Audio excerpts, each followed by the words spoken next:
आपके सामने है गागरोड का किला कहां है। यह आज का पहला क्वेश्चन है दोस्तों। मैं इस पे क्वेश्चन को एकदम सरल मान रहा हूं और आप भी मानते होंगे, लेकिन अभी जमादार की परीक्षा हुई थी, अभी थोड़े दिन पहले जमादार की परीक्षा हुई, जिसमें एक तरफ सूची फर्स्ट थी और एक तरफ सूची सेकंड थी और एक तरफ किलो के नाम थे, किलो के नाम और दूसरी तरफ उनके निर्माण की अवधि थी। और यह फिर बोला गया कि आपको यह बताना है कि कौन सा किला कब बना, काल क्रमानुसार व्यवस्थित करें। ऐसा क्वेश्चन आया जिसमें गागरोड का किला भी था, जिसमें सिवाना का किला भी था और साथ ही साथ उसमें शायद कुंभलगढ़ भी था और एक बीकानेर का जूनागढ़ भी था। काल क्रम से हमें व्यवस्थित करना था। तो मुझे और सुनो, वो क्वेश्चन कहां से आया? राजस्थान बोर्ड की किताब से, कोई कई बार से नहीं बना। ये जो 10वीं की किताब है जिसको हम पढ़ते हैं उसी में से क्वेश्चन था। और ये गागरोड वाला किला जो है, इसके बारे में तकड़ी बात क्या है, वो ये है कि ये 11वीं शताब्दी में बना, जबकि सिवाना वाला 10वीं शताब्दी में बना था। ये क्वेश्चन आपको जैन में। और वो वीर नारायण पवार ने कराया था सिवाना दुर्ग का निर्माण, जबकि इसका निर्माण बीजल देव डोड ने 11वीं शताब्दी में कराया। अब अगली बार क्वेश्चन क्या बन सकता, मैं एक आइडिया देता हूं आपको, आप उसी प्रकार से पढ़े। अगली बार क्वेश्चन आएगा, एक तरफ किले का नाम, दूसरी तरफ या तो कोई नदियां जिनके संगम पर है या कोई पहाड़ी जिस पर वो विराजमान है, वो किला। ऐसा क्वेश्चन आ सकता है कि कौन सा किला किस पहाड़ी पर है, आपस में मिलान करना। या पूछ लेगा कौन सा किला है जो कौन सी नदी के किनारे है। इस प्रकार से क्वेश्चन बन सकता है। या एक और बन सकता है, सूची फर्स्ट और सूची सेकंड में ऐसा क्वेश्चन बनेगा कि बताइए, कोई किला दे देगा और एक युद्ध का नाम दे देगा, या कोई जौहर का नाम, या कोई केसरिया का नाम, है ना, या कोई साका दे देगा, है ना। इस प्रकार से दे सकता है। और एक क्वेश्चन और बन सकता है, मुझे ऐसा लगता है कि हम राजस्थान में जब किलों को पढ़ते हैं कि कौन सा किला मुल्तान की सीमा, मतलब मुल्तान की ओर, दिल्ली से मुल्तान वाले रास्ते पर था, कौन सा किला दिल्ली से गुजरात जाने वाले रास्ते पर था। इस प्रकार का क्वेश्चन भी बन सकता है। तो मैं आपको हिंट दे रहा हूं कि कर्मचारी चयन बोर्ड का लेवल अब धीरे धीरे सुधरने की ओर है। चीजें हम सबको आती है, आपको भी आती है और मुझे भी आती है, लेकिन परीक्षा में क्या पूछ रहा है हमें उसको उसी लेवल के अनुसार चेक करना है ताकि हमारा क्वेश्चन गलत ना हो। दोस्तों, मैं बात कर रहा था इस क्वेश्चन की,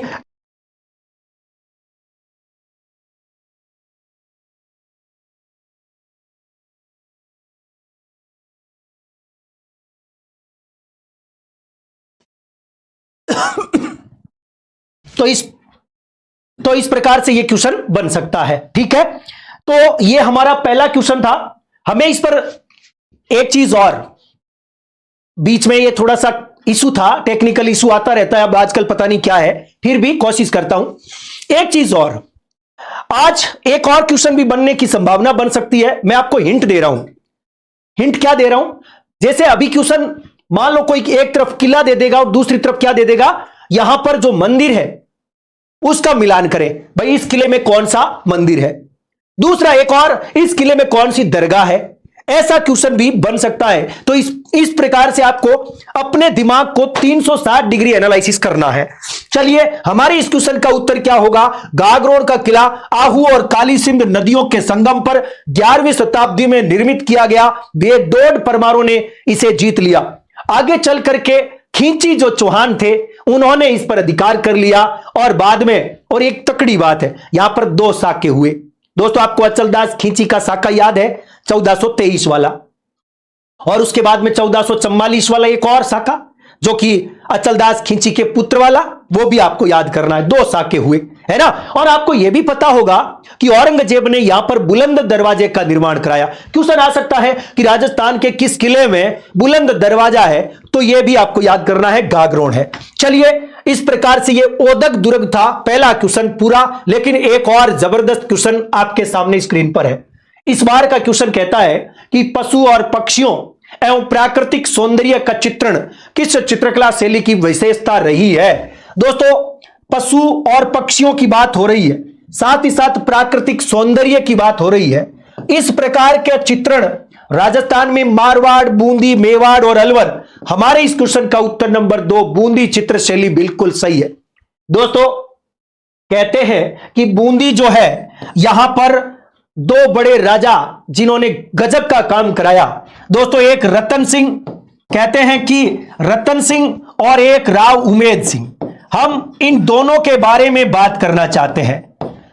आपको याद होगा कि मुगलों में जहांगीर को चित्रकारी का बड़ा शौक था, है ना। इधर सुरापान करते रहते थे और जिंदा मछली खाता रहता था और चित्रकारों के चित्र देखता रहता था। नूरजहां उसको उसी में डुबोए रखती थी।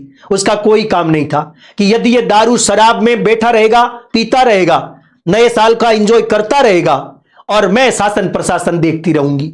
टारगेट उसका ये था। तो जहांगीर को शौक था चित्रकारी का। वो चित्र वो पहचान लेता था कि यह चित्र किस चित्रकार ने बनाया है। इतना बड़ा पारखी था। एक बार की बात है कि जहांगीर ने बूंदी के राजा रतन सिंह को गजब की उपाधि दे दी, क्योंकि रतन सिंह भी चित्रकारी पर बहुत गजब का इसका भी होल्ड था। कहते हैं कि रतन सिंह को सर बुलंद राय, याद करें सर बुलंद राय, सर बुलंद राय की उपाधि किसने दी रतन सिंह को? औरंगजेब ने, सॉरी जहांगीर ने दी। मैंने औरंगजेब बोल दिया, जहांगीर ने दी। अब उमेद सिंह के बारे में भी बात करूंगा, लेकिन उमेद सिंह से पहले एक व्यक्ति है मेरे पास जिसका नाम है छत्रसाल। दोस्तों छत्रसाल, जिसे शत्रुसाल भी हम बोलते हैं, कहते हैं कि छत्रसाल ने बूंदी के राजमहलों में, वैसे आपने सुना होगा कि कई दुर्गों में कहां पर आपको बादल महल मिलता है, रंग महल मिलता है, मिलते हैं ना। ये महल होते हैं जिनके नाम होते थे। किसी महल का नाम बादल महल दे दिया, किसी का रंग महल दे दिया, किसी का मोती महल दे दिया, है ना। तो ऐसे ही आपको मैं एक तकड़ी चीज बताता हूं, याद आई तो बता देता हूं। दोस्तों मैंने लिखा है रंग महल, ठीक है, आपको बताना है मुझे, मैं आपके लिए काम की चीज लिख रहा हूं। एक लिखा हूं मैं रंग महल लिखा, और दूसरा मैंने लिखा है चित्रशाला लिख देता हूं, चित्रशाला। ओके, रंग महल हो गया और चित्रशाला हो गया। एक मैंने लिखा है रंग महल हो गया, तो एक और लिख देता हूं, चित्रशाला हो गई। एक मिनट, एक और नाम है मेरे पास में, रंग विलास, याद आ गया, रंग विलास, रंग विलास, ठीक है, रंग विलास, ठीक है, चित्रशाला, रंग विलास हो गया। 2-3 नाम हो गए। अब मैं आपसे यह पूछना चाहता हूं, आप तमाम लोग देख रहे हैं, इनमें से शत्रुसाल ने निर्माण किसका कराया? शत्रुसाल यानी छत्रसाल ने किसका निर्माण कराया, यदि कोई आपसे पूछे तो? एक मैं नाम और लिख दूं क्या? रंगमाला भी लिख देता हूं, रंगमाला। चलो अब मैं आपसे क्वेश्चन पूछ रहा हूं। 4 ऑप्शन है आपके सामने, रंग महल, चित्रशाला, रंग विलास और रंगमाला। 4 ऑप्शन है ना। मैं आपके लिए एक अच्छा सा क्वेश्चन देता हूं, कल को ऐसा क्वेश्चन आए तो आपको क्या करना है। मैंने क्वेश्चन दिया कि राव शत्रुसाल या छत्रसाल ने निम्नलिखित में से किस महल का निर्माण कराया, जो वर्तमान में भित्ति चित्रण के स्वर्ग के रूप में जाना जाता है? वर्तमान में भित्ति चित्रण के स्वर्ग के रूप में जाना जाता है। मान लो ऐसा क्वेश्चन आए तो आप क्या करेंगे? आप रंग महल करेंगे या चित्रशाला करेंगे या रंग विलास करेंगे या रंगमाला करेंगे? क्या करेंगे बताइए प्लीज, कोई बता सकता है क्या? चलो मैं राजस्थान बोर्ड की 10वीं की किताब आपके सामने लेकर हाजिर हूं। क्या मैंने जो लिखा है ये इस 10वीं की किताब में है या नहीं है, यह भी मैं आपके साथ एनालिसिस करूंगा। पेज नंबर 58, दोस्तों पेज नंबर 58 पर क्या लिखा हुआ है? बूंदी चित्रकला शैली। कहते हैं कि राव शत्रुसाल यानी छत्रसाल हाड़ा के द्वारा कहते हैं कि रंग महल बनवाया गया। इसका मतलब इन चारों में से रंग महल का निर्माण ही शत्रुसाल ने कराया है। दोस्तों ये देख लो, ये रहा आपके सामने रंग महल। ओके, तो इसका मतलब यह है छत्रसाल लिख देता हूं, छत्रसाल ने इसका निर्माण कराया है। ओके, आगे चल करके देखो, जो सुंदर भित्ति चित्रों के लिए प्रसिद्ध है। अब कहते हैं कि यहां चित्रशाला, देखो अब इस रंग महल के अंदर दीवारों पर, भित्ति का मतलब दीवार, भित्तियों पर, आंतरिक दीवारों पर गजब का चित्रांकन हुआ है। जो चित्रांकन है उसके लिए शब्द यूज हुआ है चित्रशाला, उसे ही रंग विलास, उसे ही रंगमाला कहा गया है। यह काम किसने कराया? यह राव उमेद सिंह ने, राव उमेद सिंह ने। यह बात आपको याद करनी है। यानी भित्ति चित्रण का काम, जहां पशु पक्षियों के गजब के चित्र, कहते हैं कि प्राकृतिक सौंदर्य का अद्भुत चित्रण आपको यहां देखने को मिलेगा। यानी मैं कहना चाहता हूं, मान लो ये 10 बाई 10 का कमरा है जिसका नाम है रंग महल। इस रंग महल का निर्माण किसने कराया, नंबर 1। और बाद में इसके अंदर दीवारों पर गजब की चित्रकारी किसने कराई, ये दो अलग बातें हैं। जो बना हुआ है महल उसका नाम है रंग महल, वो बनाया छत्रसाल ने, लेकिन इसके अंदर जो भित्ति जो है चित्रकारी, भित्ति चित्रकारी वो किसने कराई, राव उमेद सिंह ने। अर्थात उसका नाम है चित्रशाला रंगमाला, रंगमाला या रंगविलास। ये बात ये इसमें लिखी हुई भी है। राव उमेद सिंह का जंगली सुअर का शिकार, आपको पता है ये राव उमेद सिंह वही है। कहते हैं कि जब ये शिकार करने जाता था तो चित्रकारों को साथ ले जाता था। यह भी क्वेश्चन आया हुआ है, देखो कितना प्यारा लिखा हुआ है। और यहां नीचे एक पूरा पैराग्राफ है जिसमें प्राकृतिक सौंदर्य की अद्भुत बातों का उल्लेख है। जैसे लिखा हुआ है कि आकाश में उमड़ते हुए काले कजरारे बादल, मेघ है ना, कजरारे कजरारे, बिजली की कौंद, घनघोर वर्षा, नदी में उठती जल तरंगे, हरे वृक्ष और उन पर चहकती चिड़ियां, नाचते मोर, कलाबाजी करते वानर। यह है वो प्राकृतिक सौंदर्य, गजब का है। आपको यह बातें याद करनी है जहां से क्वेश्चन बन सकता है, गलती मत करना, याद रखें। ये 4 नाम याद कर लें आप, कल को ऐसा क्वेश्चन बन सकता है। ठीक है, चलिए आगे बढ़ता हूं। एक और क्वेश्चन है, पीठीरा गीत कद गाइजे। दोस्तों मुझे लगता है इस क्वेश्चन का उत्तर मुझे आपसे ही ले लेना चाहिए। दोस्तों पीठीरा गीत कद गाइजे है, यानी पीठी मतलब एक प्रकार से हल्दी की बात हो रही है।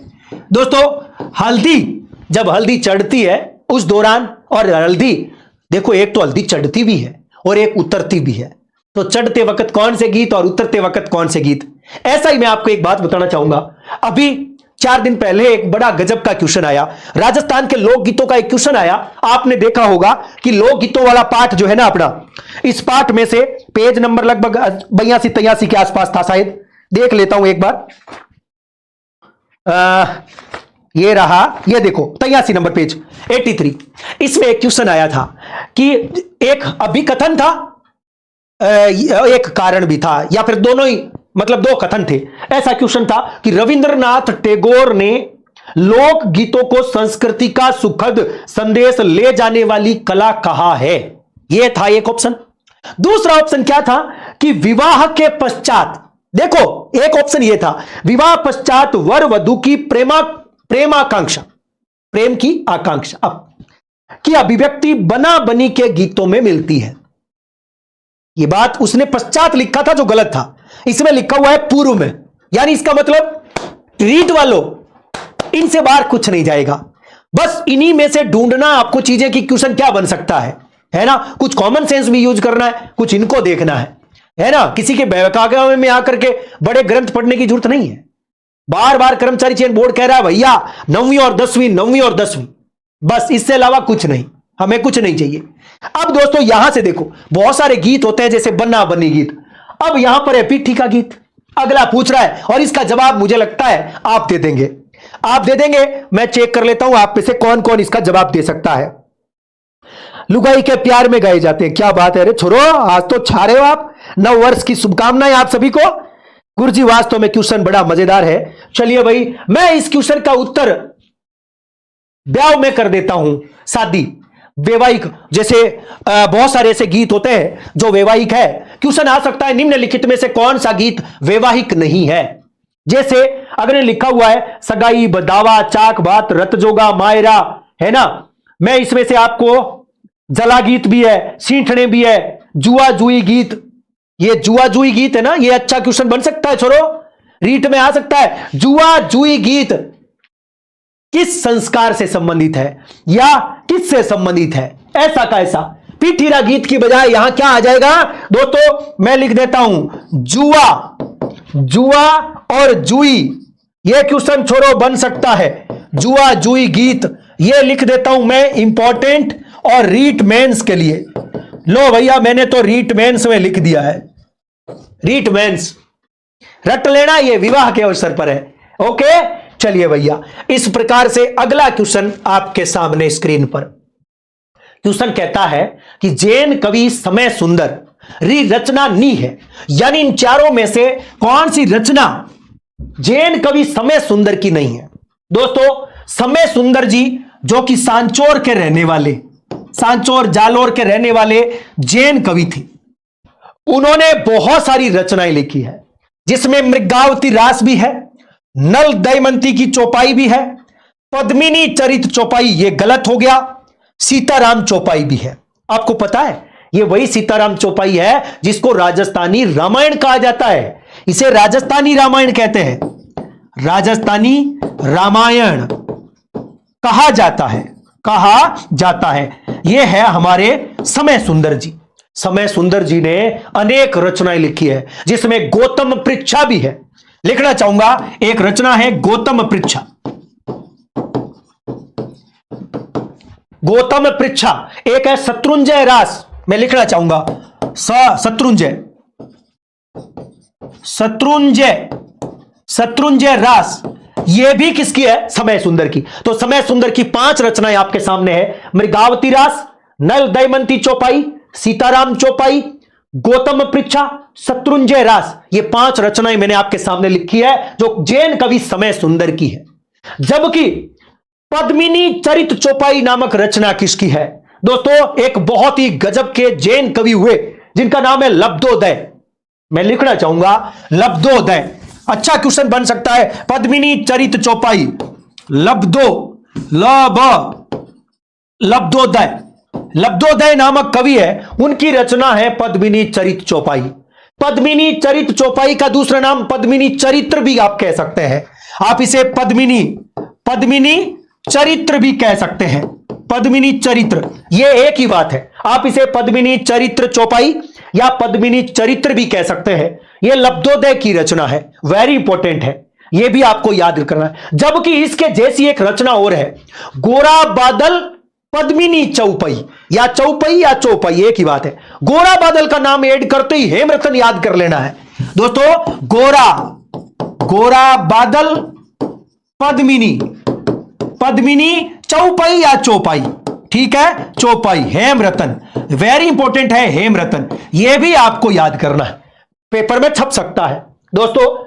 गोरा बादल पद्मिनी चौपाई या चौपाई हेमरतन, पद्मिनी चरित्र चौपाई या पद्मिनी चरित्र लब्धोदय। बाकी सारी की सारी रचनाएं समय सुंदर की है। यह बहुत ही जबरदस्त क्वेश्चन है जो आपको याद करना चाहिए, बहुत शानदार क्वेश्चन है, ठीक है। एक बात और याद आ गई, सोम सुंदर सूरी। दोस्तों, आप एक बात और याद करें, सोम सुंदर सूरी के बारे में आप जानते होंगे। यहां पर लिखा हुआ है कवि समय सुंदर, कवि समय सुंदर है, और यहां है सोम सुंदर। दोनों में थोड़ा सा अंतर है नाम के अंदर। इनके नाम के आगे समय है और इनके आगे सोम है, लेकिन दोनों में एक तकड़ी बात बताता हूं। रणकपुर जैन मंदिर, दोस्तों, रणकपुर का जो जैन मंदिर है, यह जैन मंदिर आपको पता है कि खंभों का मंदिर है, 1444 खंभों का। कहते हैं कि यह मंदिर जो है, यह धरणक शाह ने, जो कि एक जैन व्यापारी थे, वित्त मंत्री थे राणा कुंभा के, उन्होंने बनवाया था, है ना, ठीक है, मथाई या मघाई नदी के किनारे। कहते हैं कि इस मंदिर को की प्राण प्रतिष्ठा किसने रखी? याद रखें, इन्होंने, यानी प्राण प्रतिष्ठा, वेरी इंपॉर्टेंट है, प्राण प्रतिष्ठा किसने रखी? सोम सुंदर सूरी ने, लगभग 1433-34 में सोम सुंदर सूरी प्राण प्रतिष्ठा। और ऐसा भी क्वेश्चन आया था एक बार कि निम्नलिखित में से किसके आदेश से या किसकी आज्ञा से रणकपुर का जैन मंदिर निर्मित किया या किया गया? तो याद रखें, आज्ञा भी इन्हीं की थी। आज्ञा यानी इस मंदिर को निर्माण करने की आज्ञा किसने दी? सोम सुंदर सूरी ने, अर्थात इन्होंने ही प्राण प्रतिष्ठा की थी। कितनी प्यारा क्वेश्चन है, दोनों में एक जैसी चीजें हैं, थोड़ी याद करेंगे, गलती नहीं होनी चाहिए। मैं अगले क्वेश्चन की ओर चलना चाहता हूं। एक और गजब का क्वेश्चन आपके सामने, भीलों के कमरे के बाहर स्थित बरामदे या गैलरी को क्या कहा जाता है? दोस्तों, सबसे पहले तो भील जनजाति और बाद में उनका मकान का एक कमरा और उस कमरे का एक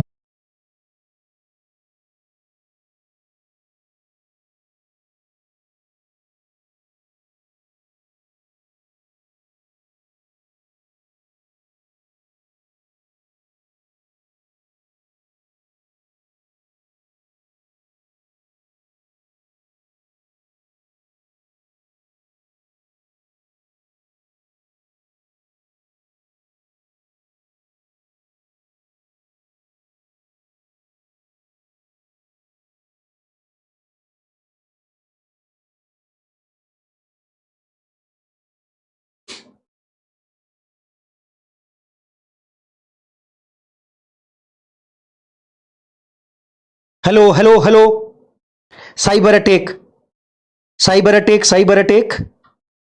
कुछ लोग साइबर अटैक कर रहे हैं, करने दो, कोई बात नहीं है। प्लीज सर चलिए, अब चल गई क्या? प्लीज एक बार बताइए।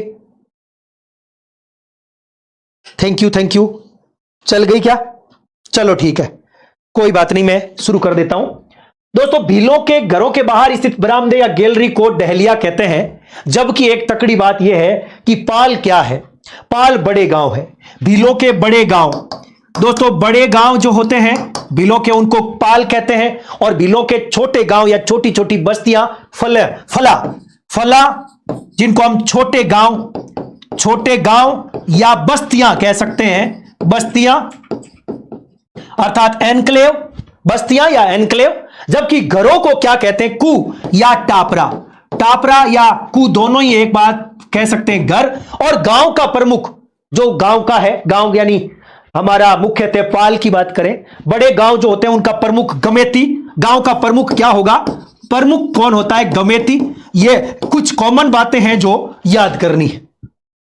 दोस्तों, भीलों के घरों को कू या टापरा, बड़े गांव पाल, छोटे गांव फला या बस्तियां, प्रमुख गमेती और डहलिया बरामदा। भील जनजाति की बात हो रही है, वेरी इंपॉर्टेंट है इस क्वेश्चन का उत्तर number 3 dahlia is right option. चलिए अगला क्वेश्चन मैं आपके सामने ले लेता हूं।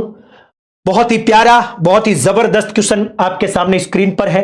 दोस्तों, क्वेश्चन कहता है कि कौन सी साहित्य कृति राजस्थानी साहित्य रे आदिकाल से संबंधित है?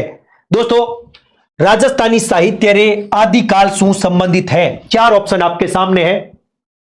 विरुद्ध छिहत्तरी, रुक्मणी हरण, बेली कृष्ण रुक्मणी री, नेमिनाथ रास।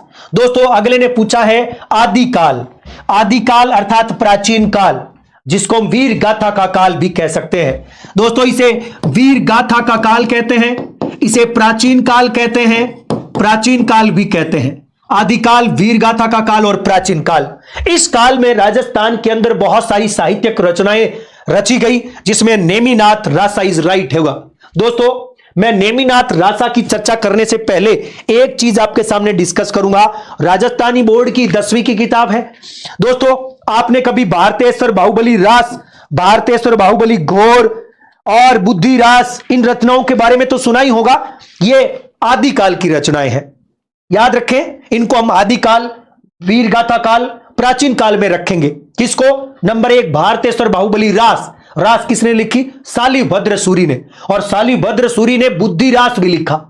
और आगे चल करके बृजसेन सूरी ने भारतेश्वर बाहुबली घोर लिखा। वैसे घोर जो है वो प्रथम रास माना जाता है, रास बाद में आएगा, पहले घोर आएगा। जबकि आसगु, बहुत ही गजब के जैन संत हुए आसगु, जिन्होंने चंदनबाला रास और जीव दया रास लिखा, वो भी इस काल के हैं। दोस्तों, जो मैं नाम बता रहा हूं आप उनका जरूर नाम याद करें। नेमिनाथ रास सुमति गणी ने लिखा। दोस्तों, किसने लिखा? सुमति गणी, वेरी इंपॉर्टेंट है, सुमति गणी।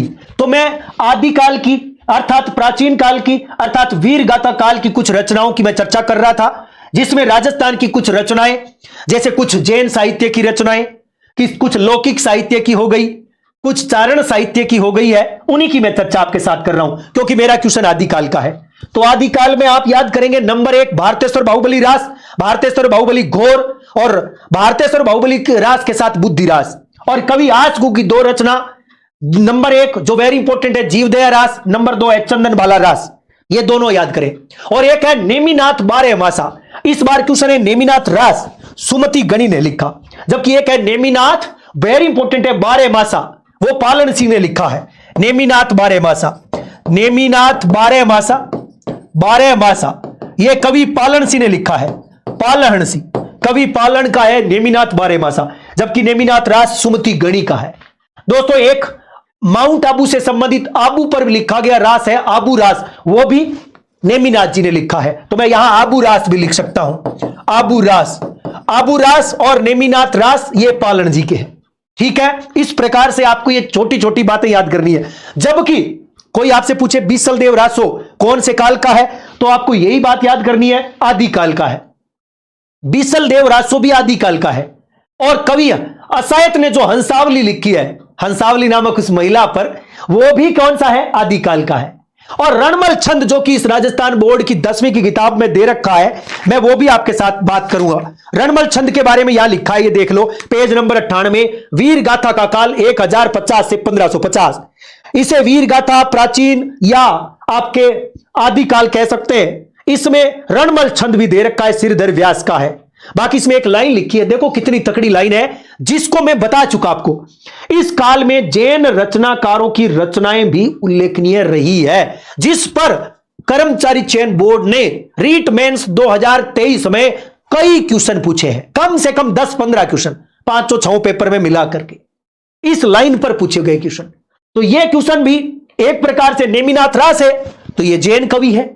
सुमति गणी, यह रहा जैन रचनाकारों की रचनाएं भी उल्लेखनीय है। तो ये बातें भी आपको याद करनी है, जोरदार क्वेश्चन है ना। जैसे हमीर रासो सारंग दर का है, वो भी आदिकाल का है। कुमान रासो वो भी आदिकाल का है, दलपत विजय ने लिखा। विजयपाल रासो नल सिंह ने लिखा, वो भी आदिकाल का है। और हंसावली मैंने अभी बता दिया आपको, वो भी आदिकाल की। ये सब आदिकाल में माने जाएंगे राजस्थानी साहित्य के लिए, जबकि ये तीनों के तीनों भक्ति काल की रचनाएं हैं। विरोध छत्री तो दुर्साडा ने लिखी है।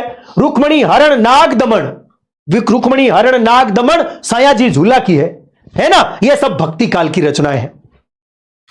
चलिए अगला क्वेश्चन है, 1938 में करौली प्रजामंडल की स्थापना किसने की? 4 ऑप्शन आपके सामने, ज्वाला प्रसाद, स्वामी श्रद्धानंद, ऋषिदत्त मेहता और त्रिलोक चंद माथुर।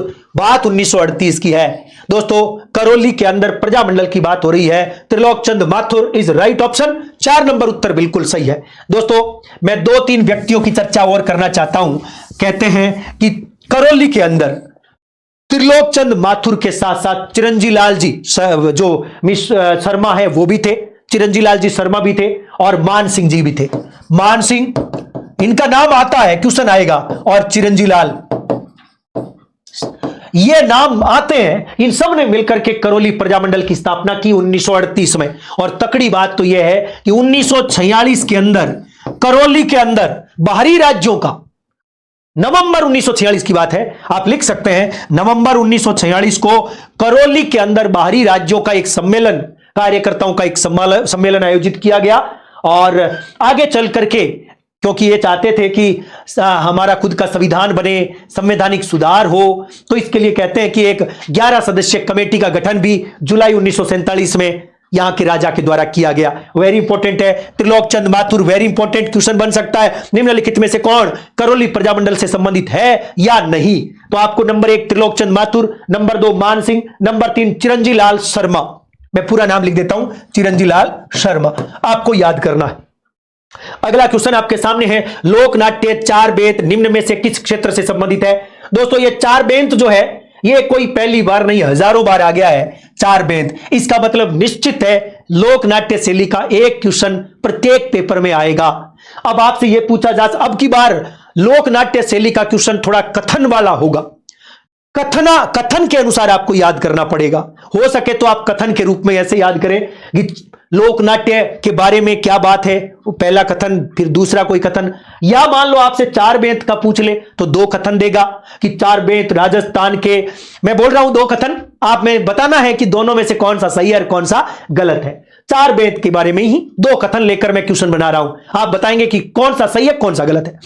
अभी तो आपका उत्तर टोंक होगा। ओके चलिए, आपको ऐसे याद करना है, राजस्थान के करौली, सवाई माधोपुर, धौलपुर और भरतपुर में चार बेंत शैली संगीत दंगल के रूप में खेली जाती है। कथन नंबर 1 पूरा हो गया। कथन नंबर 2, नवाब फैजुल्ला खान ने इसकी शुरुआत की थी। दोनों कथन पूरे हो गए। आपको बताना है कौन सा सही है कौन सा गलत है। प्लीज आप कमेंट्स करके बताएं। मैं जैसे ही आप मुझे उत्तर दे देंगे मैं अगले क्वेश्चन की ओर मूव कर जाऊंगा। मैंने 2 क्वेश्चन पूछे, पहला कथन दोबारा बोल देता हूं, चार बेंत शैली राजस्थान के करौली, सवाई माधोपुर, धौलपुर, भरतपुर आदि में संगीत दंगल के रूप में खेली जाती है। कथन नंबर 2, इसकी शुरुआत नवाब फैजुल्ला खान ने की थी। ये 2 कथन मेरे आपके सामने हैं, मुझे आप कमेंट्स करके बता दीजिए कौन सा सही है और कौन सा गलत। प्लीज आप कमेंट्स करके बताएं। लगभग 450 बच्चे, बहुत बढ़िया। नौटंकी भरतपुर की मैं मान सकता हूं, बहुत सारे बच्चे देख रहे हैं गुरुजी दोनों सही है। छोरो सुनो मेरी बात, दोनों ही गलत है, दोनों ही गलत है। अरे दोनों ही गलत है। क्योंकि मैंने बोला 4 बेंत करौली, सवाई माधोपुर, धौलपुर, भरतपुर में नहीं खेली जाती। करौली, सवाई माधोपुर, धौलपुर में कन्हैया ख्याल है, कन्हैया ख्याल, कन्हैया ख्याल है। पहला ऑप्शन में तो कन्हैया ख्याल होगा। और दूसरा ऑप्शन मैंने बोला था कि फैजुल्ला खां ने शुरू करी, नहीं, फैजुल्ला खां के समय करीम खान निहंग ने शुरू करी। करीम खान निहंग ने, ऐसे क्या करते हो, करीम खान निहंग ने शुरू की, ने प्रारंभ की। ओ किसके समय, नवाब फैजुल्ला खां के समय। ऐसे गलत, ऐसा ही क्वेश्चन आएगा और गलती करोगे और फिर कहोगे गुरुजी पढ़ाई तो करी थी, पार नहीं पड़ी है जी। कन्हैया, बहुत बढ़िया। इसलिए दोनों ही ऑप्शन गलत थे मेरे। और ध्यान रहे, घुटनों के बल बैठ करके संगीत दंगल के रूप में खेली जाती है, 4 बेंत, और डफ बजाया जाता है। क्या बजाया जाता है, डफ, है ना। चलिए भैया, किसने बोला है जिसको दिक्कत हो ब्लॉक कर दे, सबका नेचर अलग अलग होता है, ऐसी बातें मत करो। केवल आपको क्वेश्चन पर फोकस करना है, हमारा काम है पढ़ाई वाला। पीले पत्थरों से निर्मित सोनार का किला के जिले में है दोस्तों। 4 ऑप्शन आपके सामने है, बीकानेर, जैसलमेर, जोधपुर और बाड़मेर। दोस्तों जैसलमेर राइट होगा। सोनार कहते हैं कि ये गोल्डन सिटी है दोस्तों, इसे गोल्डन सिटी कह दे तो कोई दिक्कत नहीं है। कहते हैं कि राजस्थान के पीथला गांव का, जैसलमेर के पीथला गांव का गजब का पीला पत्थर है, पीला पत्थर जिससे बना हुआ है आपका सोनार का किला। बहुत इंपॉर्टेंट है। कोई आपसे पूछे कि चलो मैं सोनार के किले पर आपको एक क्वेश्चन दे देता हूं, दे दूं क्या, दे दूं? चलो सोनार का किला जैसलमेर पर मैं एक क्वेश्चन देता हूं।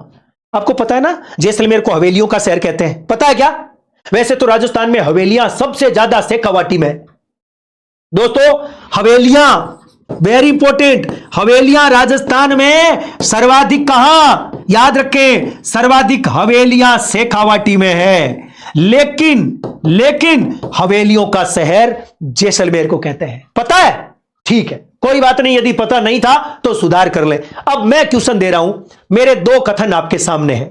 ओके, 2 कथन आपके सामने हैं और आपको बताना है, ठीक है? शुरू करें? चलिए ठीक है। राजस्थान के जैसलमेर जिले के बारे में दिए गए कथनों को ध्यानपूर्वक पढ़े। कथन नंबर 1, रेत के समंदर में डेरा डाले जहाज के रूप में स्थित यह किला औदक दुर्ग का शानदार उदाहरण है। कथन नंबर 1 पूरा हो गया। कथन नंबर 2, हवेलियों का शहर जिसे राव जैसल ने 1255 ईस्वी में बनवाया और इसे अपनी राजधानी बनाया। 2 कथन आपके सामने है, मुझे आप कमेंट्स करके बताएं कौन सा गलत है और कौन सा सही है। आनंद आ जाना चाहिए क्वेश्चन पढ़ करके और उनका उत्तर देने के बाद भी। देखते हैं आप में से कौन बता सकता है। दोस्तों सोनारगढ़ का किला है ना, उसके बारे में अबुल फजल कहते हैं यहां पहुंचने के लिए पत्थर की टांग होनी चाहिए, न कि लोहे की, है ना। घोड़ा कीजिए काठ का, है ना, पग कीजिए पाषाण, पैर पत्थर के हो तभी पहुंच सकेंगे, और बख्तर कीजिए लोहे का तब पहुंचे जैसान। कौन कहता है? अबुल फजल। मैंने 2 कथन दिए थे, कोई बता सकता है मुझे? प्लीज फटाफट बता दीजिए। बहुत बढ़िया भैया, लगभग 600 500 बच्चे देख रहे हैं। गुरुजी दोनों गलत, वेरी गुड, दोनों ही गलत थे। क्यों गलत थे बताता हूं। मैंने पहला कथन बोला कि जैसलमेर में स्थित रेत के समंदर में डेरा डाले जहाज सोनार का किला जो कि औदक दुर्ग का उदाहरण है, यह गलत हो गया। औदक शब्द यूज करते ही गलत हो गया। धानवन दुर्ग का उदाहरण है। औदक तो कौन है? औदक का मतलब जल, गागरोण। गलत हो गया ना। ऐसे ही आपको दिमाग को पूरा ध्यान में रख करके बना काम करना है, 360 डिग्री एक्टिव होना चाहिए झचा करके। और कथन नंबर 2, राव जैसल ने 1155 का बोलना था और मैंने बोल दिया था 1255, तो वो भी गलत हो गया। ये भी आप याद करें, है ना। जोरदार क्वेश्चन और जोरदार आप सबके लिए एक क्वेश्चन भी आपका पूरा हो गया। मैं अगले क्वेश्चन की ओर चलना चाहता हूं। देखते हैं अगला क्वेश्चन क्या कहता है। कौन सा संत राजस्थान रा नी है? 4 ऑप्शन आपके सामने है, अक्खा जी, पीपा जी, लालदास जी, जांबो जी। 4 ऑप्शन आपके सामने है। चलिए भैया, चारों के बारे में आपके सामने, क्योंकि राजस्थान का नहीं है, मतलब राजस्थान के नहीं है, अक्खा जी राजस्थान के नहीं है, संत पीपा जी गागरोन के, लालदास जी अलवर के, जाम्बोजी नागौर के। मुझे नहीं लगता इस क्वेश्चन में किसी को शक होगा, लेकिन संत और संप्रदाय का क्वेश्चन अब कथन और कारण के रूप में या 2-3 कथनों के रूप में भी बन सकता है। संत और संप्रदाय का ध्यान रखें, कैसे भी बन सकता है। जैसे दादू दयाल का एक कथन वाला क्वेश्चन याद आया मुझे। संत दादू दयाल का जन्म 1544, मैं बोल रहा हूं क्योंकि वैसे संत की बात चल रही है, तो मैं एक क्वेश्चन आपको देता हूं राजस्थान के संत और संप्रदाय का। मुझे भरोसा है कि दोनों कथन आप तुरंत सुनेंगे और उत्तर ठोकेंगे। कौन बताएगा, देखते हैं। क्वेश्चन नंबर 1, मतलब क्वेश्चन है और उसके 2 कथन आपके सामने दे रहा हूं। कथन नंबर 1, संत दादू दयाल का जन्म 1544 में इलाहाबाद में हुआ था। कथन नंबर 1 पूरा हो गया। कथन नंबर 2, जाम्बोजी का जन्म समराथल दौरे पर 1551 में हुआ। 2 कथन आपके सामने हैं, प्लीज कमेंट्स करके बताएं मुझे। 2 कथन आपके सामने हैं, बताइए प्लीज। देखते हैं आप में से कौन सही बताता है, कौन गलत बता रहा है, क्या कर रहा है। मैंने बड़ा गजब के क्वेश्चन दिए हैं, इसी प्रकार से क्वेश्चन आएंगे। अभी आपके खोपड़े को खोल लेना है, चाहे सड़ा कोई भी क्वेश्चन आ जाए, हमारा क्वेश्चन गलत ना हो, इतनी तैयारी करो आप, क्योंकि अब इतना कंपटीशन बढ़ता जा रहा है। पहले के जमाने में आता था ऐसे क्वेश्चन, अब कोई नहीं पूछेगा। अभी आपने जमादार का पेपर देखा होगा, बहुत ही प्यारा क्वेश्चन आपके सामने। गुरुजी दोनों ही गलत है, दोनों ही गलत है। बहुत बढ़िया। क्यों गलत हुए? क्योंकि मैंने बोला कि दादू दयाल जी का जन्म 1544 में इलाहाबाद में हुआ, नहीं अहमदाबाद में हुआ। कहां हुआ? अहमदाबाद में। और क्वेश्चन नंबर 2, मैंने बोला समरातल दौरे पर जाम्बोजी का जन्म, नहीं पीपासर गांव में जन्म हुआ, जबकि तपस्या करी थी समरातल दौरे पर, है ना। यह भी गलती नहीं होनी चाहिए। ओके, चलिए भैया, मैं अगले क्वेश्चन की ओर चलना चाहता हूं। एक और जबरदस्त क्वेश्चन आपके सामने स्क्रीन पर। एशिया की सबसे बड़ी तोप जय बाण कहां रखी हुई है? दोस्तों 4 ऑप्शन आपके सामने है, तारागढ़, जयगढ़, जूनागढ़ और अचलगढ़। 4 ऑप्शन आपके सामने है, जय बाण तोप की बात हो रही है। दोस्तों इस क्वेश्चन का जवाब नंबर 2 जयगढ़ दुर्ग राइट होगा। मुझे नहीं लगता इस क्वेश्चन में किसी भी बच्चे को कोई भी समस्या होगी। प्लीज 1 मिनट, एक क्वेश्चन है जो मैं आपके साथ साझा करना चाहता हूं। दोस्तों मैं भाई वैसे तो इसका उत्तर क्या होगा? जयगढ़, जयपुर है। और आपको पता है वैसे जयगढ़ जो है ना, इस जयगढ़ का निर्माण मूल रूप से किसने कराया था? क्योंकि वैसे तो इसका नाम निर्माण मान सिंह के समय हुआ, लेकिन आगे चलकर के मिर्जा राजा जय सिंह ने भी इसके निर्माण कराया। फिर सवाई जय सिंह ने भी कुछ काम किए थे, कारखाने वगैरह बनवाए थे। लेकिन क्योंकि क्वेश्चन आ चुका है, ये जयगढ़ नाम मिर्जा राजा के नाम पर रखा गया, मिर्जा राजा के नाम पर, है ना। हां, लेकिन 10वीं की किताब क्या कहती है वो भी बता देता हूं जयगढ़ के बारे में। और जयगढ़ के बारे में एक बड़ा गजब का क्वेश्चन है, थोड़े दिन पहले आया था कि राजस्थान के कौन से किले पर कोई बाह्य आक्रमण नहीं हुए, आया था ना। उसका उत्तर जयगढ़ माना गया है। वैसे तो जूनागढ़ भी उत्तर है, जूनागढ़ बीकानेर, लेकिन कर्मचारी चयन बोर्ड ने शायद आरपीएससी का था वो क्वेश्चन, उसमें जयगढ़ माना गया है कि जिस पर बाह्य आक्रमण नहीं हुए, है ना। तो आप ये भी याद करें। जबकि यहां मैं जयगढ़ को देखना चाहता हूं, जयपुर का। दोस्तों इसमें देखो एक बात लिखी है, यह कह रहा है इसमें जय बाण एशिया की सबसे बड़ी तोप है और जयगढ़ अपने विशाल पानी के टांकों के लिए। तो आपको पता है जयगढ़ दुर्ग में राजस्थान के जितने किले हैं उनमें सबसे बड़ा पानी का टांका है। कभी मौका मिले तो वो पानी का टांका देखने जाना आप। एशिया, आप यूं कह सकते हैं राजस्थान में इतना बड़ा टांका पानी का किसी भी दुर्ग में नहीं है जितना जयगढ़ में है। वेरी इंपॉर्टेंट है ना। और कहते हैं कि भाई कछुआओं के अनेक मैंने बोला ना कि मान सिंह ने भी, फिर मिर्जा राजा ने भी, लेकिन वास्तु वर्तमान का जो स्वरूप है ना वो सवाई जय सिंह का है ना। तो ये भी आप याद करें। ये रहस्यमय दुर्ग है, इंदिरा जी के लिए याद किया जाता है इस किले को। जयगढ़, यहां पर जयबाण तोप है, वेरी इंपॉर्टेंट है। चलिए भाई आगे बढ़ता हूं अगले क्वेश्चन की ओर। सही है, चलिए भाई अगला क्वेश्चन आपके सामने स्क्रीन पर होगा। चलो भाई, किराड़ू का सोमेश्वर मंदिर किस मंदिर शैली से है? अच्छा, मैंने दुर्ग और बाण का कोई कथन वाला क्वेश्चन नहीं दिया, कोई बात नहीं, अब देता हूं, चिंता ना करें, अब दे दूंगा। किराड़ू का सोमेश्वर मंदिर किस मंदिर शैली से संबंधित है? द्रविड़, नागर, गुर्जर, प्रतिहार और बैसर। 4 ऑप्शन है, उत्तर नंबर 3 गुर्जर प्रतिहार शैली का है। दोस्तों राजस्थान में गुर्जर प्रतिहार शैली के अनेक मंदिर हैं। कहते हैं कि इन मंदिरों में सबसे शानदार, वैसे तो मंदिर बहुत सारे ही शानदार होते हैं, इस शैली की विशेषता यह है, इस शैली में जितने भी मंदिर बने हैं एक से बढ़कर एक अनुपम है, एक से बढ़कर एक गजब का है। इसे महामारू शैली भी कहते हैं, गुर्जर प्रतिहारों की शैली है। राजस्थान में इस किराड़ू के मंदिर की बात करें तो यह आपके किराड़ू का मंदिर जो है दोस्तों, यह मंदिर गुर्जर प्रतिहार शैली का अंतिम भव्य मंदिर है।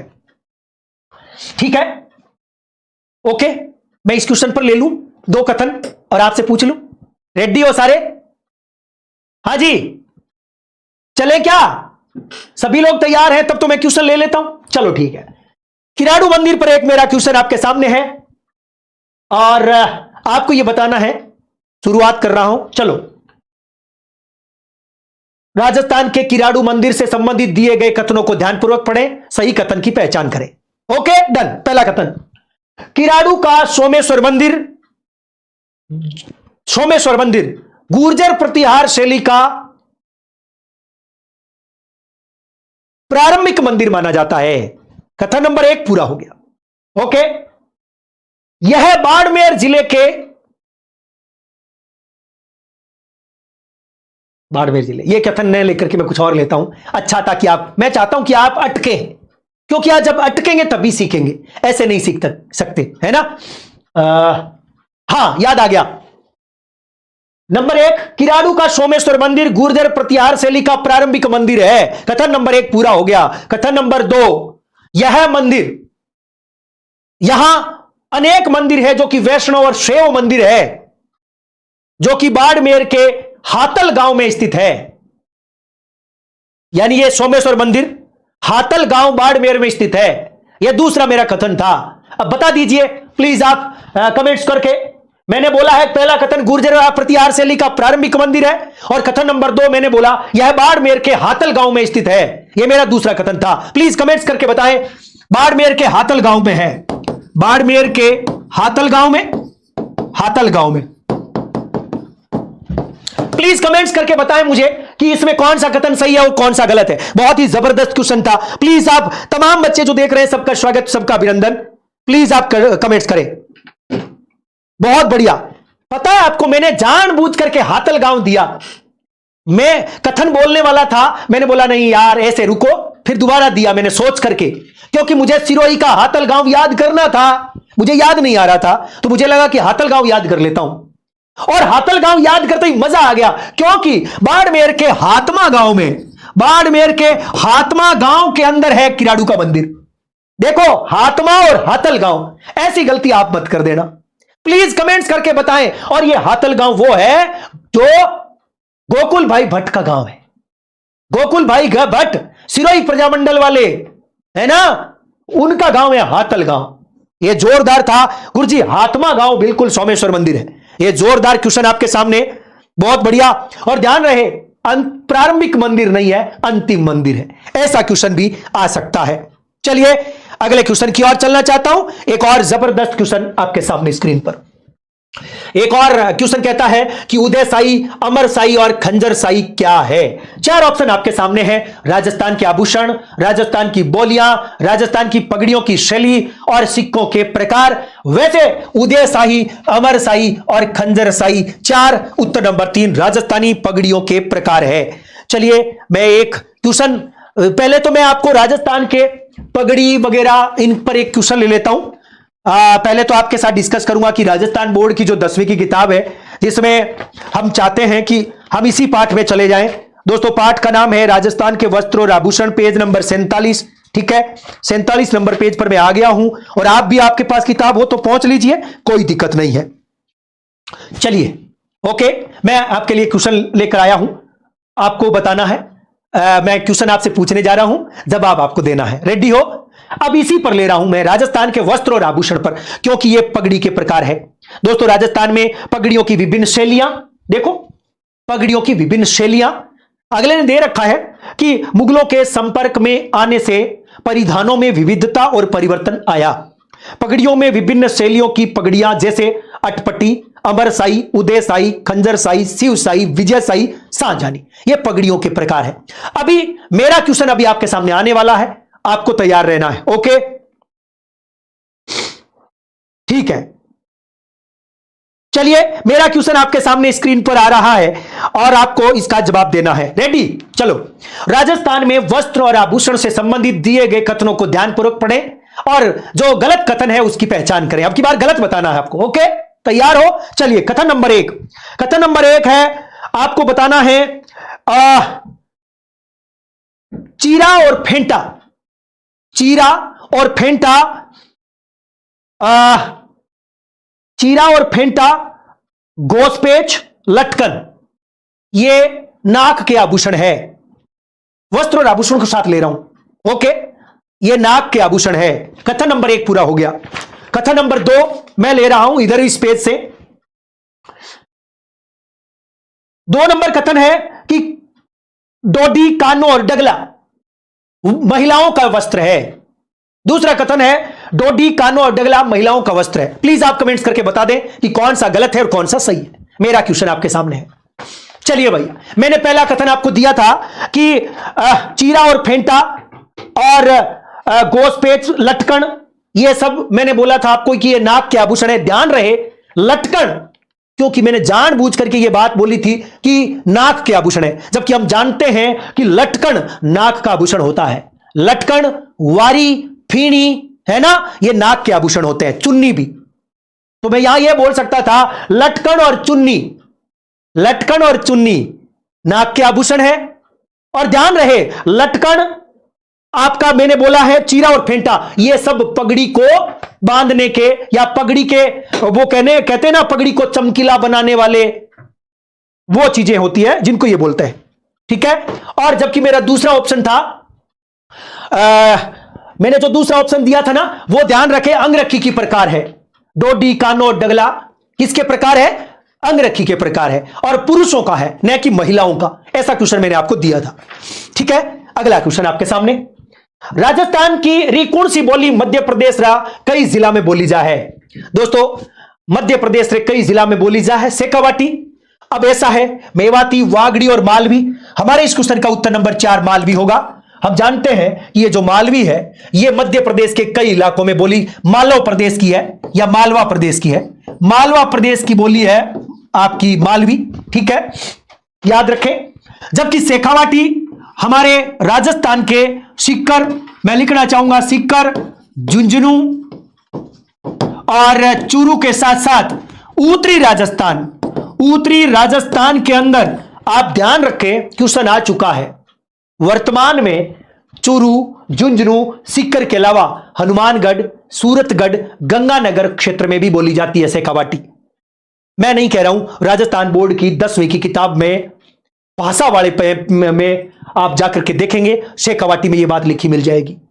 शेखावाटी बोली में यह बात याद करें। मेवाती राजस्थान के अलावा हरियाणा में भी बोली जाती है, मेवात इलाके में, हरियाणा में भी। वागड़ी राजस्थान के साथ साथ गुजरात में भी बोली जाती है। चारों भाषाओं का संबंध अन्य राज्यों से भी है। अगला क्वेश्चन है, ऊंट की खाल पर सोने की मीनाकारी कला क्या कहलाती है? थेवा कला, उस्ता कला, छपाई कला और दाबू। दोस्तों, इस क्वेश्चन का उत्तर नंबर 2 होगा। ऊंट की खाल पर, वैसे देखा जाए तो ऊंट की खाल पर सोने चांदी की सूक्ष्म नक्काशी, यह उस्ता कला है। और उस्ता कला मूल रूप से दोस्तों कहते हैं कि यह ईरान से आई थी, मूल रूप से फारस से आई हुई है, या पर्शिया बोल सकते हैं आप, पर्शिया या ईरान से। मूल रूप से उस्ता कला कहां की है? पर्शिया की है। और बीकानेर महाराजा राय सिंह जिसने जूनागढ़ का निर्माण कराया, कहते हैं कि उन्होंने इस कला को संरक्षण दिया। बीकानेर के 2 राजा हुए गजब के, जिसमें एक तो है राय सिंह ने तो दिया ऊंट की खाल वाली यानी उस्ता कला को। एक है अनूप सिंह, उसने दिया था मथेरन कला को संरक्षण। यह भी आपको याद करना है। आप पर्शिया बोल सकते हैं, आप इसे फारस बोल सकते हैं, एक ही बात है। यह ईरान की बात है, ईरान यानी मूल स्थान उस्ता कला का ईरानी था। ठीक है, यह जरूर याद करें, वेरी इंपॉर्टेंट है। जबकि थेवा कला प्रतापगढ़ वाली है, सोने चांदी की सूक्ष्म नक्काशी कांच पर, बेल्जियम कांच पर, है ना, तो यह भी आपको याद करना चाहिए। अगले क्वेश्चन की ओर चलता हूं। एक और क्वेश्चन आपके सामने है, आदिवासियों का कुंभ। मुझे लगता है इस क्वेश्चन में ज्यादा समय नहीं खराब करना चाहिए, क्योंकि इस क्वेश्चन को हमने लाखों बार देखा है। सोम, माही, जाखम नदियों के संगम पर दोस्तों बेणेश्वर नामक जगह डूंगरपुर में है।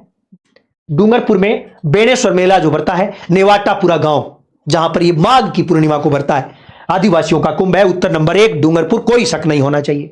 ठीक है, दूधवा खारा किसान आंदोलन बड़ा गजब का है और इस क्वेश्चन पर हम थोड़ी चर्चा जरूर करेंगे।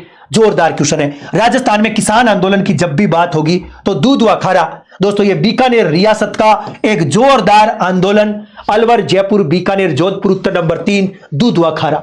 आपको बताना चाहूंगा, ये वैसे देखा जाए तो बीकानेर रियासत के अंतर्गत चूरू जिले का है। वर्तमान में चूरू जिला है, यानी चूरू जिले के अंदर जो है रतनगढ़ तहसील है, शायद रतनगढ़ के आसपास का इलाका है दूधवा खारा। कहते हैं कि यहां समस्या क्या हुई, 1945 की बात है। अच्छा क्वेश्चन बन सकता है। 1945 की बात है कि यहां पर किसानों से लगान वसूली जाती थी, और लगान वसूल तो करो, लेकिन कोई बात नहीं है, लगान वसूलने के साथ साथ जो किसान थे उनको उनकी जमीनों से बेदखल करने की ठाकुर के द्वारा प्रयास किया गया। एक प्रकार से जागीरी अत्याचार हो रहे थे। लगान भी ले रहे हैं और लगान लेकर के जो नहीं दे रहा नाटक कर रहा है, मतलब बहुत सारी बातें हैं, या फिर कोई देने में सक्षम नहीं है तो उसको जमीन से बेदखल करना। एक प्रकार से जागीरी अत्याचार के विरुद्ध यह आंदोलन चला। दूधवा खारा किसान आंदोलन 1945 में शुरू हुआ। यह वर्तमान में चूरू जिले में पड़ता है, लेकिन उस जमाने में बीकानेर रियासत का था। और इस आंदोलन का नेतृत्व जिस आदमी ने किया उस आदमी का नाम है हनुमान सिंह बुडानिया। दोस्तों हनुमान सिंह क्वेश्चन आ सकता है। हनुमान सिंह बुडानिया वेरी इंपॉर्टेंट है। बुडानिया जाट होते हैं, बुडानिया, हनुमान सिंह बुडानिया। अब इनके बारे में एक बात बताना चाहूंगा। आपने कभी सुना है कि 1953 में भारत में 1953 में भारत में कहते हैं कि भाषाई आधार पर एक आंध्र प्रदेश में बड़ा आंदोलन हुआ है। पोटी रामल्लू नाम सुना आपने? पोटी रामल्लू लगभग 50-55 दिन भूखे रहे और डेथ हो गई, आपको याद होगा। बाद में आंध्र प्रदेश को भाषा के आधार पर गठित किया गया, जो कि पहला राज्य था, है ना। उसी प्रकार से एक मैं तकड़ी बात बताना चाहता हूं। यदि उसके पैरेलल हम एक और आदमी की चर्चा करें, हनुमान सिंह बुडानिया की, तो मैं कह सकता हूं आपको आनंद आएगा इस आदमी के बारे में सुन करके, और रोंगटे भी खड़े होंगे। 65 दिन भूखे रहे, 65 दिन भूख हड़ताल, 65 दिन तक भूखे रहे। क्या बात है, 65 दिन। और सच तो यह है कि यह टकटा आदमी, 6 फीट की हाइट और तकड़ा आदमी, क्योंकि ये पहले थानेदार थे, बीकानेर रियासत में थानेदार थे ये, और जाटों के घर में पैदा हुए। समझते थे किसानों के साथ क्या हो रहा है, अत्याचार हो रहे हैं, तो थानेदारी त्याग दी। बोले यार तो थानेदारी नहीं करेगा, मैं तो मेरे भाई बंधु जो पीड़ित है उनकी मदद करूंगा। थानेदारी छोड़ करके इस किसान आंदोलन में आ गए मैदान में। 65 दिन भूख हड़ताल करी। आपको पता है उस जमाने में बीकानेर महाराजा शार्दुल सिंह थे।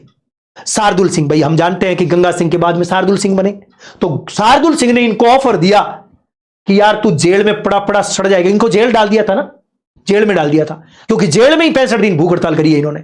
तो जेल में पड़े थे, संदेश भिजवाया कि यार तू ऐसे तो मर जाएगा, मेरे यहां तुमने थानेदारी भी करी है, तो एक काम कर, तेरे को 100 मुरबे जमीन देता हूं, तू ये किसान आंदोलन छोड़ दे और जागीरदार बन जा मोटा।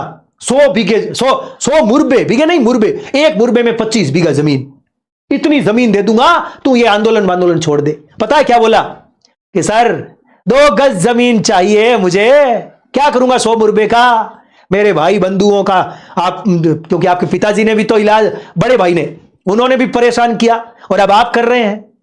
कितना गजब का आदमी था ये, मैं सलाम करता हूं ऐसे इंसानों को। उत्तर नंबर क्या होगा? बीकानेर। अगला क्वेश्चन आपके सामने। संत मावजी किस संप्रदाय के प्रवर्तक थे? मावजी के बारे में बहुत कुछ बातें हम करते आए हैं।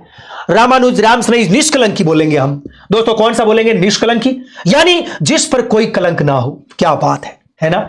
एक प्रकार से दोस्तों कहते हैं, एक आपने सुना, एक होता है निर्गुण, एक होता है सैगुण। निर्गुण भी नहीं है और सैगुण भी नहीं है, दोनों के बीच में जो चलने वाले लोग होते हैं ना, वो अपने आप में मैं कह सकता हूं यूनिक होते हैं। राजस्थान में ऐसे 2 संप्रदाय हुए, एक चरणदास जी और एक आपके संत मावजी भी, ये बीच वाले रास्ते चलते थे, है ना। तो मैं कह सकता हूं ये निष्कलंकी संप्रदाय के हैं संत मावजी, है ना। और संत मावजी के बारे में आप इसे एक और कह सकते हैं, भगवान विष्णु के कल की अवतार थे ये, अपने आप को ये कल की अवतार कहते थे। तो आप कह सकते हैं कि निम्नलिखित में से कौन भगवान के कल की अवतार के रूप में पूजे जाते हैं, जाने जाते हैं? तो आप कह सकते हैं संत मावजी, है ना। तो याद रखें। और सहज भक्ति मार्ग बोलते हैं उसको, यानी ना तो निर्गुणी पक्के ना सहगुणी पक्के, बीच वाले सहज भक्ति भाव। ठीक है, माघ की पूर्णिमा जहां मेला भरता है ना बेणेश्वर, उसी दिन इनका भी वही मेला भरता है।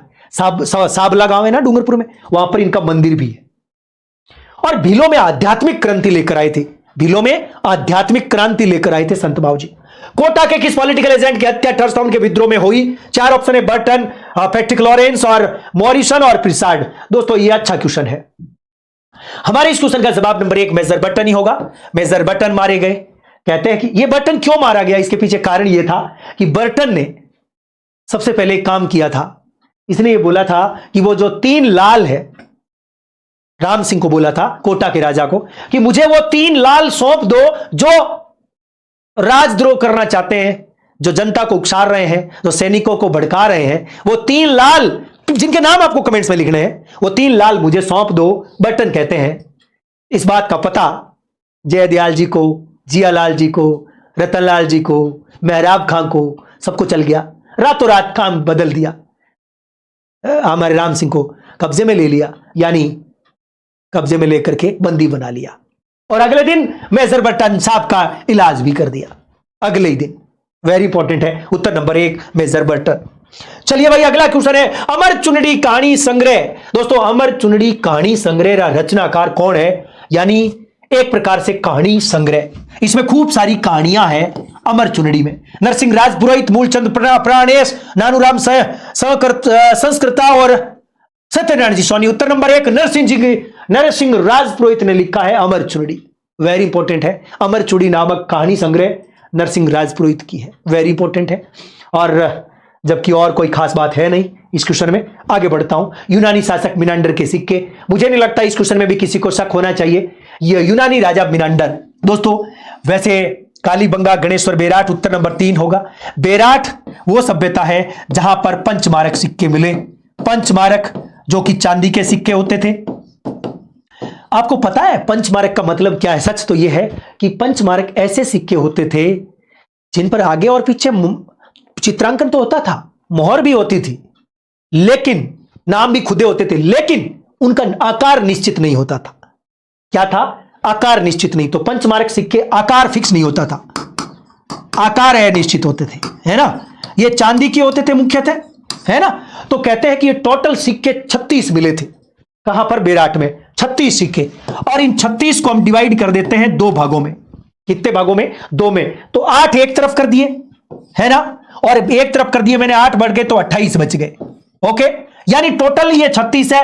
ये है इंडो यूनानी, इंडो और यूनानी सिक्के, पंचमारक सिक्के। इंडो का मतलब इंडिया और यूनानी का मतलब यूनान, दोनों के मिलाकर टोटल 36 सिक्के हैं। 36 में से 8 इधर कर दिए, 8 भारतीय शासकों के यानी इंडियन शासकों के सिक्के, और बाकी बच गए 28 जो यूनानी शासकों के हैं। 28 में से 16 सिक्के मिनांडर के हैं, मिनांडर के, और बाकी जो बच गए सिक्के वो यूनान के अन्य राजाओं के हैं। ओके, ये भी आप याद करें, ठीक है। चलिए, तो याद रखें, अच्छा क्वेश्चन है। उत्तर नंबर 3 बेराट। कुर्जा, पीपली और गुगरी और केवड़ा। दोस्तों 4 ऑप्शन। ये बहुत प्यारा क्वेश्चन है। ये राजस्थान बोर्ड की 10वीं की किताब से सीधा सीधा क्वेश्चन है, 10वीं की किताब से सीधा क्वेश्चन है। और मुझे भरोसा है कि ये तो आसानी से कर देंगे। आभूषण लोकगीत, लोकगीत ही है। उत्तर नंबर 2 राजस्थानी लोकगीत है। कौन सा है? राजस्थानी लोकगीत है। कुर्जा, पीपली, गुगरी और केवड़ा, ठीक है। अब आपसे यह क्वेश्चन पूछा जा सकता है। वैसे 10वीं की किताब ले लेता हूं मैं। 10वीं की किताब के अनुसार यदि हम बात करें तो स्त्री परिधान, क्योंकि पार्ट नंबर 4 जो है उसी में आपको 47-48 नंबर पेज पर ही आभूषण हो गया और चित्रकला दिखाई देता हूं। इसमें 2-4 नाम जो है, पेज नंबर है आपको याद रह जाए, तो ताकि फ्यूचर में दिक्कत आवे तो आप सीधा चेक कर लें। शायद होना तो चाहिए इसमें, 10वीं की किताब में दे तो रखा है, फिर भी अब मिलेगा कहां वो मैं देख लेता हूं। हाँ जी, मिल गया है। क्षेत्रीय लोकगीत। दोस्तों क्षेत्रीय, ये देखो पेज नंबर 85 पर है। कुर्जा, पीपली, रतन राणो, मुमल, गुगरी, केवड़ा यहाँ के लोकगीत है ना। तो ये रतन राणो अच्छा क्वेश्चन बन सकता है ना, पढ़ाया जा सकता है। रतन राणो राजस्थान में किस प्रकार का गीत है? अच्छा क्वेश्चन है, बन सकता है। चलिए भैया अगले क्वेश्चन की ओर चलता हूं। अच्छा क्वेश्चन था इसलिए मैंने इस पर स्ट्रेस दिया है। अगला क्वेश्चन आपके सामने, केसरी सिंह बारेठ चेतावनी राज चुंगट्या किन ने संबोधित करया। दोस्तों केसरी सिंह बारेठ सापुरा भीलवाड़ा में एक महान आत्मा थी केसरी सिंह, जिन्होंने राजस्थान के आजादी के, स्वतंत्रता संग्राम के और आंदोलन में हिस्सा लिया एक प्रकार से, है ना। आपको याद होगा केसरी सिंह ने मेवाड़ महाराणा फतेह सिंह को दिल्ली दरबार में जाने से रोक दिया था। चेतावनी राज चुंगट्या जो कि 13 सोरठे थे। कौन से सोरठे? 13 सोरठे यानी छंद, एक प्रकार से छंद। और ये सारे के सारे डिंगल शैली में थे, डिंगल भाषा में लिखे हुए थे। गजब की बात, बहुत शानदार है। मेवाड़ महाराणा फतेह सिंह, आपको पता है केसरी सिंह बारेठ और गोपाल सिंह खरवा दोनों एक दूसरे के जिगरी थे। कहते हैं कि केसरी सिंह बारेठ ने 13 सोरठे लिख दिए, लेकिन शर्त यह रखी थी कि लिख मैं दूंगा, मेवाड़ महाराणा फतेह सिंह के अंदर के भाव बदल दूंगा, जो वो सोच रहे हैं उनकी सोच बदल दूंगा, जो कल्पना कर रहे हैं वो कल्पना बदल करके फिर से घर ले आऊंगा, लेकिन जाकर के कौन देगा? मैं नहीं पकड़ाऊंगा। कौन बोलते हैं? केसरी सिंह। तो गोपाल सिंह खरवा बोले कि चिंता क्यों करते हो, मैं दूंगा ना। तकड़ी बात यह है, लिखा इन्होंने, पकड़ाया किसने? गोपाल सिंह खरवा ने। ट्रेन चल पड़ी थी, अन्यथा वो कह रहे हैं, खुद मेवाड़ महाराणा फतेह सिंह कह रहे हैं कि यदि ये सोरठे मुझे उदयपुर राजमहल में मिल जाते तो मैं ट्रेन की सवारी नहीं करता। वो ट्रेन से चले गए, दिल्ली रहे, है ना, दरबार में नहीं गए, वापस आ गए। चलिए, पंजाब रे अबोर, फाजिलका और बठिंडा रे मायने कौन सी बोली? बीकानेरी, शेखावाटी और बेवाती और बागड़ी। देखो दो चीज कई बार हम बात करते आए हैं, एक है बागड़ी, एक है वागड़ी, दोनों में अंतर है। वागड़ी वैसे वागड़ी वैसे वाग,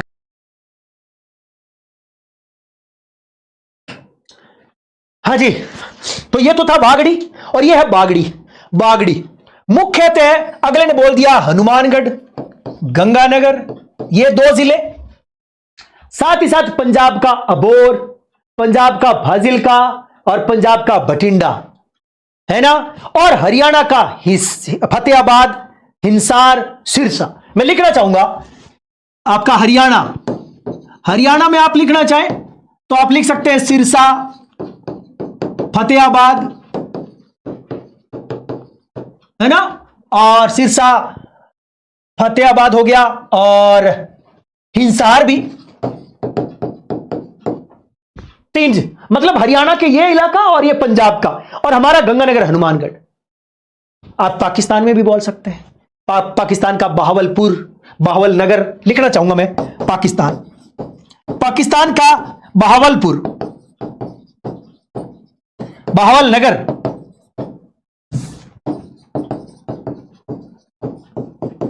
इन सब जगह पर बागड़ी बोली जाती। बागड़ी इसका मतलब पाकिस्तान के इस इलाके में हनुमानगढ़, क्योंकि ये इलाका हनुमानगढ़ गंगानगर के टच में ही तो है। बहावलपुर, बहावल नगर, ये सब जो मैंने लिखे हैं ये तमाम जगह जहां पर वागड़ी बोली जाती। बागड़ी नहीं कि वागड़ी, वागड़ी यहां। मालवा के किस शासक को परास्त करके कुंभा ने कीर्ति स्तंभ का निर्माण कराया? 4 ऑप्शन है, महमूद खिलजी प्रथम, फिरोज खान और नसरुद्दीन और अलाउद्दीन। उत्तर नंबर 1 महमूद खिलजी।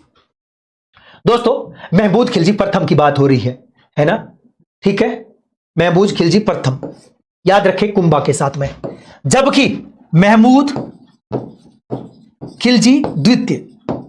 द्वितीय सांगा के विरुद्ध लड़ाई, सांगा गागरोन का युद्ध 1518-1519 याद है आपको। यह महमूद खिलजी है। महमूद खिलजी पर जीत, वैसे देखा जाए तो सारंगपुर युद्ध हुआ था। सारंगपुर युद्ध हुआ था 1437 में। इस युद्ध में राणा कुंभा ने महमूद खिलजी प्रथम को हरा दिया था। आगे चल करके इस जीत के उपलक्ष्य में कीर्ति स्तंभ बनवाया। मैंने आपको कई बार बताया है कि विजय स्तंभ का मूल नाम कीर्ति स्तंभ था। विजय स्तंभ का मूल नाम कीर्ति स्तंभ था। कालांतर में कीर्ति स्तंभ को क्या किसमें कन्वर्ट कर दिया? विजय स्तंभ में। ठीक है, याद रखें, ये 1440 से 1448 के बीच बना था। 1440 से लेकर के 1448। जबकि चित्तौड़ के किले में वर्तमान में जो विजय स्तंभ है उसके ठीक पास में ही कीर्ति स्तंभ है, वो जैन कीर्ति स्तंभ है। और विजय स्तंभ का मूल नाम कीर्ति स्तंभ ही था। पर ध्यान रहे, वर्तमान में विजय स्तंभ और जो कीर्ति स्तंभ दूसरा जो है वो जैन कीर्ति स्तंभ है। अगला क्वेश्चन, सीताबाड़ी मेला मुख्यतः किस जनजाति से है? सहरिया, गरासिया, सांसी और भील। दोस्तों वैसे सीताबाड़ी का मेला सहरिया जनजाति से है। कौन सी जनजाति? सहरिया। सहरिया जनजाति लगभग मुख्यतः 12 जिले के किशनगंज और साबाद में, लगभग 97.4%। थोड़ी बच गई वो कोटा में, है ना। वैसे सीताबाड़ी का मेला सहरिया जनजाति का है, साबाद तहसील में है। वैसे तो कहां भरता है ये? साबाद तहसील में, साबाद तहसील में भरता है। ठीक है, कोई आपसे पूछे कि साबाद तहसील के अंदर सीताबाड़ी का मेला कौन से गांव में भरता है, तो गांव का नाम है केलवाड़ा। जहां केलवाड़ा नामक जगह, केलवाड़ा, जहां पर यह मेला भरता है। ठीक है, और देखो एक चीज हमने देखा कि आदिवासियों का कुंभ बेणेश्वर धाम जो कि माघ की पूर्णिमा को भरता है। अब कोई आपसे पूछ ले कि सीताबाड़ी का मेला कब भरता है, तो ध्यान रहे बैसाख की पूर्णिमा से, बैसाख की पूर्णिमा से शुरू होकर के जेठ की अमावस्या तक चलता है। बैसाख पूर्णिमा से जेठ की अमावस्या, ज्येष्ठ अमावस्या, वेरी इंपॉर्टेंट। आप इसे सहरिया जनजाति का कुंभ कह सकते हैं, है ना। तो उत्तर number 1 Sahariya is right option. अगला क्वेश्चन है, मराठा विजय का प्रतीक सरगासुली का निर्माण, मराठा विजय का प्रतीक सरगासुली का निर्माण किसने कराया? 4 है प्रताप सिंह, ईश्वरी सिंह, जय सिंह और भादो सिंह। उत्तर नंबर 2 ईश्वरी सिंह। दोस्तों आप तो जानते ही होंगे कि सवाई जय सिंह के निधन के बाद 2 भाई माधो सिंह और ईश्वरी सिंह, दोनों के बीच में उत्तराधिकारी युद्ध छिड़ गए। आप तो दोनों भाई आपस में लड़ते रहे। सबसे पहले 1747 का राजमहल का युद्ध तो आपको याद ही होगा, ईश्वरी सिंह और माधो सिंह के बीच में हुआ। अब माधो सिंह की मदद कौन करता है आपको पता ही है भाई। राजमहल का जो युद्ध हुआ है, मैं लिखना चाहूंगा, राजमहल का युद्ध ईश्वरी सिंह, ईश्वरी और माधो सिंह के बीच। माधो सिंह के ब्रैकेट में मराठा लिख देता हूं, मराठा मदद करेंगे, ईश्वरी सिंह जीत जाएगा, ईश्वरी सिंह जीतेगा और जीतने के उपलक्ष्य में सरगासुली, सरगासुली का निर्माण करेगा। सरगासुली का एक और नाम है, इसे ईसरलाट भी कहते हैं। क्या कहते हैं? ईसरलाट, ईसरलाट भी कहा जाता है। सरगासुली का दूसरा नाम ईसरलाट है। आपको पता है कि यही सरगासुली या ईसरलाट आगे चल करके ईश्वरी सिंह का मौत का जो मौत स्थल है वो बनेगी। यहीं से कूद करके मराठों से तंग आ गए थे, परेशान हो गए थे, है ना। वेरी इंपॉर्टेंट है। 30 दिसंबर, शायद 30 नहीं है, शायद 13 दिसंबर 1750 लिखना चाहूंगा। 13 दिसंबर 1750 का दिन था जब सरगासुली से, सरगासुली का आया। आप कभी जाएं तो छोटी चौपड़, और छोटी चौपड़ से गणगौरी बाजार की तरफ थोड़ा सा इधर मूव करेंगे तो बड़ी चौपड़ की तरफ जाते हैं, तो बीच में आता है शानदार, है ना। तो याद रखें, कभी मौका मिले तो जरूर जाए। एशियाई खेलों में स्वर्ण पदक जीतने वाले पहले भारतीय रोवर बजरंग लाल ताखर राजस्थान के किस जिले के हैं? सीकर के, जयपुर के और बूंदी। दोस्तों ये वैसे तो सीकर लिख देता हूं, जिला इनका सीकर है, नाम है इनका बजरंग लाल ताखर, और ये पहले रोवर यानी नौकायन करते थे। ये क्या करते थे? नौकायन। वेरी इंपॉर्टेंट है।